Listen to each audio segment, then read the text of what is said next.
طيب الله أوقاتكم بكل خير. نشرة الأخبار من فضائية إريتريا، معكم فيها شهاب رأيا والمستهل بأهم وأبرز العناوين.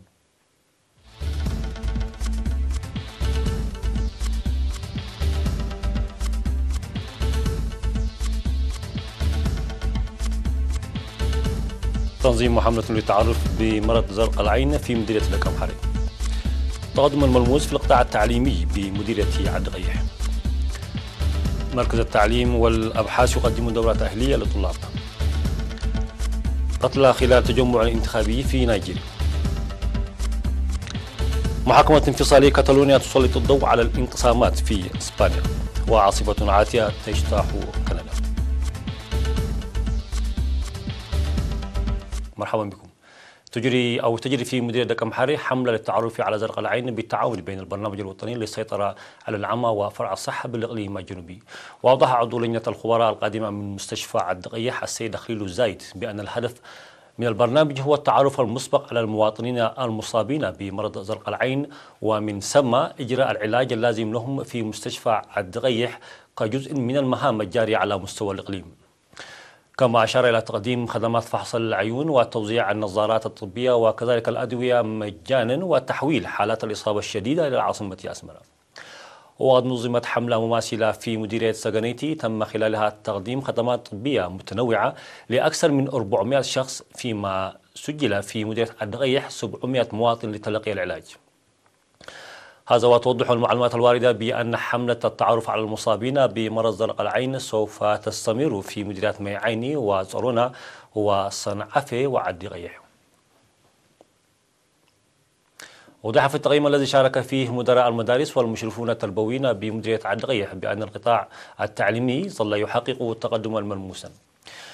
وفي الاجتماع الذي قدمت فيه تقارير 23 مدرسة أشير إلى أن برامج التعليم والرياضة والثقافة والمجال الصحي حققت نتائج عالية وأظهرت مشاركة فاعلة من الطلاب، خاصة في المدارس الثانوية حيث ارتفعت المشاركة في التعليم بنسبة 7.4%. كما أوضح مسؤول مكتب التعليم في المديرية الأستاذ عمر الدين محمد إلى أن الآباء يساهمون كثيرا في متابعة وتوجيه الأبناء وضمان فعالية العلاقة الثلاثية بين الآباء والطلاب والمعلمين، فيما تلعب المكتبات الاثنى عشر المتوفرة في المدارس دورا فعالا في تعزيز المعرفة.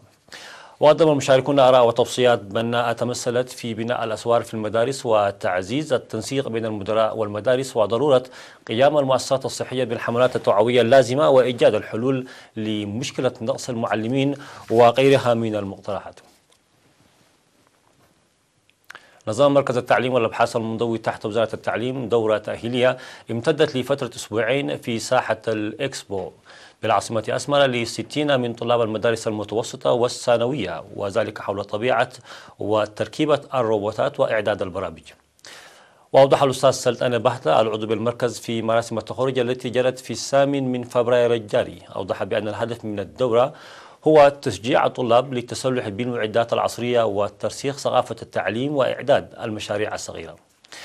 وذكر الأستاذ سلطان بهتة بأن المركز كان يقدم الخدمات في فترة تنظيم المهرجانات فقط، إلا أنه وبدءا من العام الدراسي الماضي ظل يقدم الخدمات للطلاب المميزين المختارين عبر وزارة التعليم خلال فترة الإجازة النصف سنوية. من جهتهم قال الطلاب بأن المعلومات المكتسبة تعزز من معارفهم المحدودة، مناشدين بضرورة تنظيم مثل هذه البرامج بشكل موسع.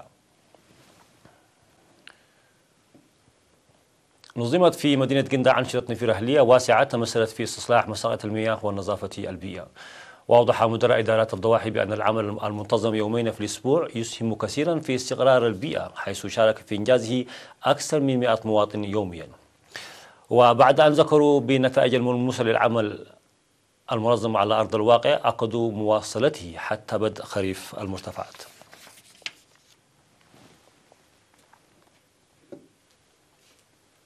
في حالة نادرة الحدوث، وضعت بقرة 3 توائم في 22 من شهر يناير المنصرم بإحدى المزارع في إدارة ضاحية جوارو عد حشو بمديرية صنعفة. الحالة هي الأولى من نوعها بحسب ما أكد مالك البقرة المزارع والدقريمة قرزجهير. ولأن بطن البقرة كان كبيرا جدا، أشار المزارع ولد قريمة بأنهم كانوا يتوقعون ولادة توأمين، لكن ما حدث أصاب السكان بالذهول، مضيفا بأن العجول الثلاثة في حالة صحية نادرة. بدورها أوضحت مسؤولة الخدمات البيطرية بمديرية صنعاء السيدة سير كيداني بأن مثل هذه الحالات نادرة الحدوث، وهي تحصل لأول مرة على مستوى المديرية. ويشير الخبراء بأن ولادة 3 توائم من الظواهر النادرة في عالم الأبقار.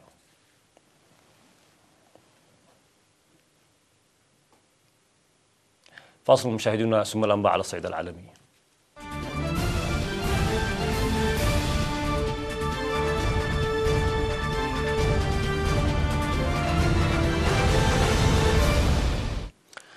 على الصعيد العالمي، قال مسؤولون محليون من حزب الرئيس النيجيري محمد بوخاري إن عدة أشخاص قتلوا في تدافع خلال تجمع انتخابي دعما للرئيس قبل أيام من الانتخابات التي يسعى فيها للفوز بولاية الثانية.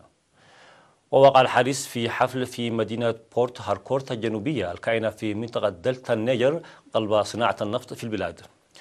وتجري انتخابات الرئاسة في نيجيريا أكبر ديمقراطية في أفريقيا يوم السبت المقبل، والمنافس الرئيسي لبوخاري هو عتيق أبو بكر رجل الأعمال والنائب السابق للرئيس. وأحيانا ما تقع حوادث في التجمعات السياسية في نيجيريا والتي عادة ما تكون مزدحمة، وكان بوخاري قد قدم تعزيه في الأسبوع الماضي بعد مقتل أنصار له في تدافع أثناء تجمع انتخابي في ولاية تارابا بشرق البلاد. مثل 12 زعيما انفصاليا كاتالونيا أمام محكمة في مدريد بعد محاولة فاشلة لاستقلال الإقليم كشفت انقسامات تاريخية وتسببت في أكبر أزمة سياسية في إسبانيا منذ عقود. واحتشد متظاهرون من المؤيدين والمعارضين لانفصال كاتالونيا أمام المحكمة العليا، حيث يواجه زعماء الانفصال تهم التمرد والتحريض وإهدار المال العام.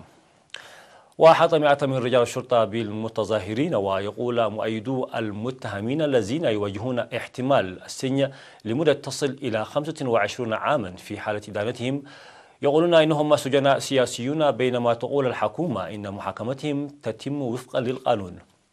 وتأتي المحاكمة المشحونة سياسيا والتي من المتوقع استمرارها ل3 أشهر على الأقل في توقيت حساس بالنسبة للحكومة الأسبانية، حيث من المتوقع إجراء انتخابات عامة مبكرة إذا رفض نواب كاتالونيا القوميون ميزانية عام 2019 عبر اقتراع.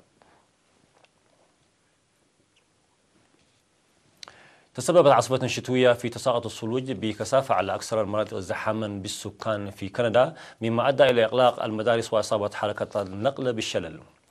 وتتوقع هيئة البيئة بكندا تساقط الثلوج يتراوح سمكها بين 15 و 25 سنتيمترا على جنوب أونتاريو، مع هبوب رياح قوية تصل سرعتها إلى 70 كيلومترا في الساعة، بالإضافة إلى احتمال سقوط أمطار ثلجية. وأغلقت أكبر الإدارات التعليمية بكندا وهي الإدارة التعليمية بمنطقة تورونتو التي يبلغ عدد طلابها نحو 300 ألف كل المدارس لأول مرة منذ عام 2011 بسبب العاصفة، كما أغلقت المدارس في مناطق كثيرة أخرى.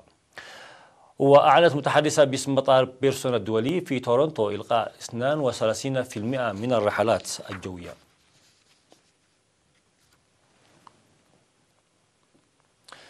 قالت منظمة الصحة العالمية التابعة للأمم المتحدة إن جيلا من محبي الموسيقى يضر بسمعه باستخدام مشغلات صوتية لا تحد من المستويات الخطيرة من الضوضاء.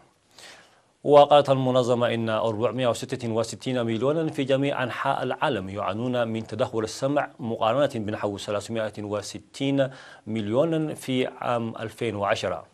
وإن من المتوقع أن يزداد هذا الرقم إلى المثلين تقريبا، أو نحو 900 مليون، أي ما يعادل 1 من كل 10 أشخاص بحلول عام 2050.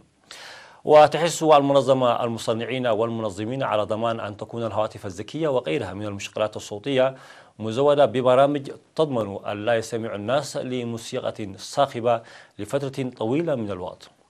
وتوصي المعايير الجديدة التي أعدتها منظمة الصحة العالمية بالشراكة مع الاتحاد الدولي للاتصالات التابع أيضا للأمم المتحدة، توصي مصنعي هذه الأجهزة بأن يدرجوا في الهواتف الذكية والأجهزة المشغلة للتسجيلات الصوتية أنظمة تتيح تقييم المخاطر المتصلة بمستوى الصوت.